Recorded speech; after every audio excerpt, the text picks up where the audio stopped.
In front of me is POCO F8 Pro, and today I would like to show you how you can turn on or turn off auto rotation.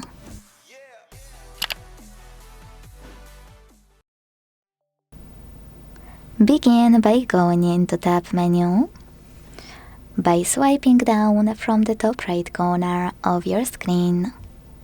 Now click on this icon of a padlock, and when it's blue, that means that auto rotation is off, because your screen is locked in current orientation.